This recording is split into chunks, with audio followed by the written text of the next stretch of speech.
तो दोस्तों आज के तारक मेहता के शो में दिखाया जाता है कि अय्यर और बबीता का ईयरिंग ढूंढने में लगे रहते हैं। इधर जेठालाल भी ईयरिंग को पैर से दबाए रखा रहता है, क्योंकि जेठालाल से बबीता जी का ईयरिंग टूट जाता है गलती से। उसे किसी को पता ना चले इसलिए वो पैर से दबाए रखता है, पर अय्यर को उसमें शक हो जाता है और जेठालाल को धक्का देकर वो ईयरिंग ले लेता है वहाँ से। जेठालाल बबीता से माफ़ी मांगता है और कहता है मैंने ये गलती से किया, मुझे माफ़ कर दीजिए। तो इसमें बबीता कुछ रिएक्शन नहीं देती और वो वहाँ से चली जाती है। जेठालाल इधर भगवान को गुस्से में कहता है ये दुनिया में मैं सिर्फ आपको मिला हूँ जो आप मुझे हमेशा परेशान करते हैं। इधर बापूजी का सीन आता है। बापूजी कहीं अपने यंग ओल्ड ग्रुप मेंबर्स के साथ घूमने के लिए यानी कि पूजा करने के लिए जाने होते हैं। तो वे जेठालाल से कहते हैं कि तुम भी मेरे साथ चलो, पर जेठालाल कहता है आप मेरी ओर से मन्नत मांग लेना। बापूजी कहते हैं घर संभाल कर बंद कर लो क्योंकि तुम आजकल ज़्यादा लापरवाही कर रहे हो। इधर जेठालाल को कुरियर बॉय का कॉल आ जाता है।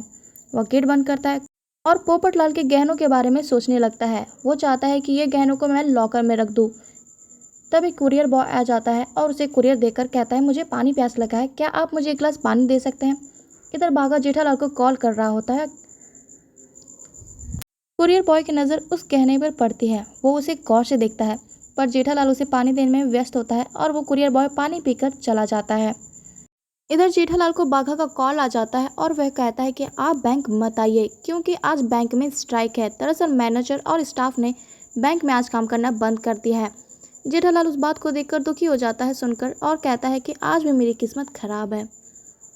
पर उसे एक आइडिया आता है। वो सोचता है कि ये गहनों को मैं बबीता जी को दे देता हूँ। जेठालाल गहनों के साथ कुछ नाश्ता भी उसमें पैक कर देता है कैरी बैग में। वह कैरी बैग लेकर नीचे उतर ही रहा होता है कि उसे गोली दिख जाता है, जिसे जेठालाल को डर लग जाता है कि गोली उसका नाश्ता ले लेगा। गोली को ये देखकर शक हो जाता है कि जेठालाल वापस उतरकर सीढ़ी क्यों चढ़ने लगा। गोली इधर जेठालाल से आर्ग्यूमेंट करता है और बात करता है। तभी गोली को उसमें शक हो जाता है कि थैले में कुछ खाने की सामान है और उसे उसकी खुशबू आने लगती है। जेठालाल उसे बहकाने की कोशिश करता है पर वो फेल हो जाता है। तो गोली कहता है आप मुझे ये थैला दिखाइए। जेठालाल उसे दिखाता है और कहता है कि इसमें कुछ नाश्ता है, पर वो गोली को रिश्वत देकर समझा लेता है। जेठालाल कहता है कि मैं तुम्हें संडे को पिज़्ज़ा पार्टी दूंगा, इसलिए तुम मुझे आज छोड़ दो। गोली कहता है पिज़्ज़ा के लिए इतनी कुर्बानी तो चलती है, और वो वहाँ से चला जाता है। जेठालाल बबीता जी के घर जाता है। बबीता जी गेट खोलती है और देखती है जेठालाल जी आए हैं। वो उसे कहती है कुछ काम था। तो जेठालाल कहता है कि मुझे आपको कुछ गहने देने हैं। बबीता जी समझ जाती है। उसे लगता है कि वो ईयरिंग टूट गया, इसीलिए उसके बदले में जेठालाल मुझे गहने दे रहा है, पर उसे मना भी करती है। पर जेठालाल कहता है ये गहने मेरे नहीं हैं, पोपटलाल के हैं।